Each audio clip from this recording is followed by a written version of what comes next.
Fala galera, bem-vindos a mais um vídeo aqui do Dice Zone. Hoje eu, Matheus e Caótico, com o Castelo, o Space Marine. E hoje a gente vai fazer o tão aguardado tutorial de Warhammer 40k.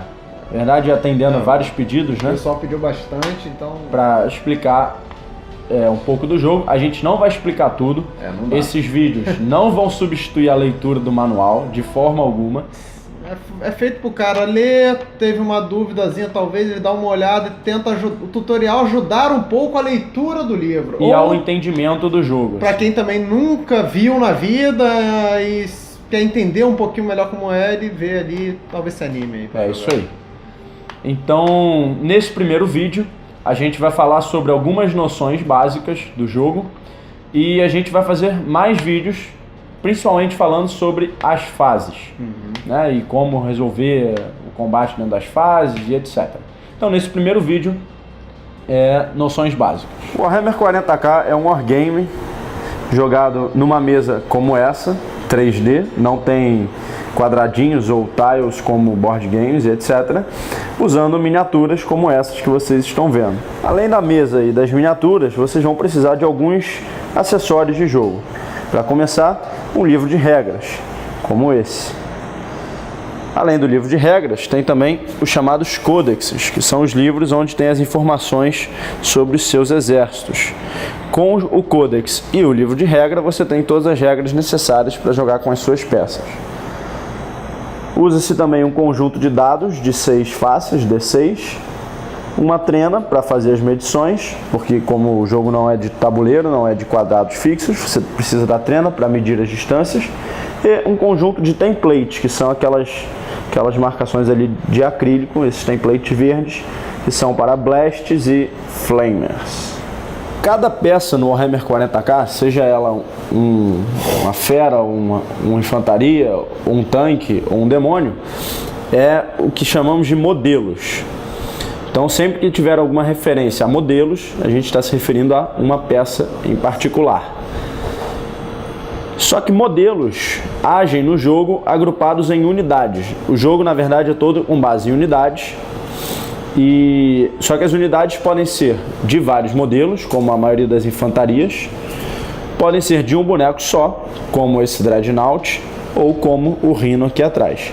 Então, ou como os HQs também, os heróis. Eles são unidades de um modelo só, embora por regra especial, que a gente não vai entrar muito em detalhe, eles possam entrar junto de outras unidades. Cada unidade tem seus atributos descritos no seu perfil, ou profile em inglês. Né? Entre esses atributos, que a gente pode ver aqui um exemplo, tem a habilidade de combate dela, a habilidade de tiro, a força, a resistência, a quantidade de wounds, que é a quantidade de dano que ela pode tomar até morrer, a iniciativa, que é equivalente à velocidade dela, a quantidade de ataques, a liderança e o save de armadura dela. Os detalhes maiores dos atributos a gente vai falar quando for oportuno nas próximas fases de tiro, de assalto e etc. Para um grupo de modelos ser caracterizado como uma unidade, eles precisam estar em coerência. A coerência é uma distância máxima em que um modelo da unidade tem que estar de outro modelo e fazendo uma corrente inquebrável de modelos. Então, a coerência é dada por 2 polegadas, então 2 polegadas é a distância entre esses dois modelos que eles podem ficar para estar em coerência. 2 polegadas estão em coerência. Por que tem que ser feita uma corrente inquebrável? Porque dessa forma, por exemplo, todos os modelos da unidade estão a 2 polegadas de um outro modelo da unidade. Porém, há um gap entre algum modelo de mais de 2 polegadas, de forma que assim não se caracteriza como coerência. Então, aqui está errado, basta esse modelo vir para cá, que a coerência é feita. É importante também saber como medir as coisas. No jogo, você pode medir tudo. Todas as distâncias podem ser pré-medidas a qualquer momento. Mas para isso a gente precisa de uma trena. Como é feita a medição entre modelos e entre unidades? Entre modelos é feita a medição da ponta mais próxima da base até a ponta mais próxima da base do outro modelo. Então, por exemplo, entre o Dread e o Flash Round tem 3 polegadas. A medição entre unidades é logicamente feita entre o modelo da unidade mais próximo da outra unidade. Então, assim como esse modelo está a 3 polegadas do Dreadnought, essa unidade toda está a 3 polegadas do Dreadnought. O que não pode ser feito é fazer a medição de trás da base ou de alguma outra parte da base. Então, isso pode gerar problemas de medição. Então, o correto mesmo é fazer da ponta da base até a ponta da base. Outro conceito importante que a gente precisa saber é a linha de visão. A linha de visão é o que a gente precisa saber para ver se um modelo está enxergando o outro modelo. Isso é um pré-requisito para tiro, assalto e coisas desse tipo. É lógico que nessa situação aqui o Dread está vendo o comandante do caos, assim como o comandante do caos está vendo o Dread. Nada está atrapalhando eles.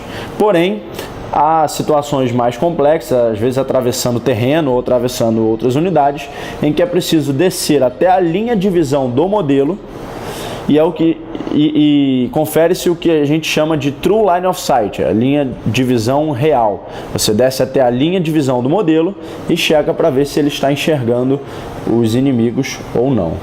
Por exemplo, podemos ver aqui que os Devastators, no caso os Long Fangs aqui dos Space Wolves, estão enxergando os cultistas lá atrás. O jogo é normalmente disputado entre 5 e 7 turnos de jogo. Cada turno de jogo é subdividido em 2 turnos de jogadores, né? São chamados Game Turns, turno de jogo, e Player Turn, turno do jogador.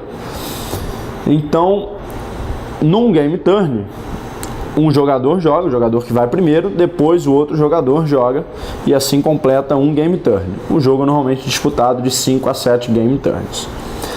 Agora, cada Player Turn, cada turno de jogador, é dividido em 4 fases.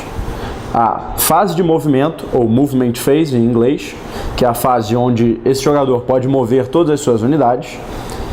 A fase de poder psíquico, ou Psychic Phase em inglês, que é a fase onde o jogador atuando pode fazer poder psíquicos com seus Psykers e Sorcerers. A terceira fase é a fase de tiro, ou Shooting Phase em inglês, em que o jogador atuante pode atirar com todas as suas unidades. Em geral, essa é uma das fases mais importantes em termos de dano, é onde a maioria do dano ocorre. E a última e quarta fase é a fase de assalto, ou Assault Phase em inglês, onde o jogador move as suas unidades para combate de contato, Close Combat. Terminadas as 4 fases do turno do jogador, vai para o turno do outro jogador e assim o jogo segue. É importante lembrar também que algumas habilidades às vezes especificam que ocorrem no início do turno ou no final do turno. Quando uma habilidade diz que é no início do turno, ela ocorre antes da Movement Phase. E quando é no final do turno, ela ocorre depois da Assault Phase. Mais uma distinção importante é que sempre que o livro se refere a turno simplesmente, ele está se referindo a Player Turn, ao turno do jogador. Quando ele se refere a Game Turn, turno do jogo, ele especifica Game Turn e não Turn. Isso é importante porque tem habilidades que dizem que a habilidade dura um turno ou dura um Game Turn. Então é importante ter essa distinção. Bom, galera, é isso. Aqui foram apresentadas as noções básicas. Espero que tenham entendido. Próximo vídeo a gente vai falar sobre Movement Phase. Se você gostou, dá um like no vídeo, assina o nosso canal e acompanha a gente no Facebook, no Twitter e no Instagram. É isso aí. Valeu, galera!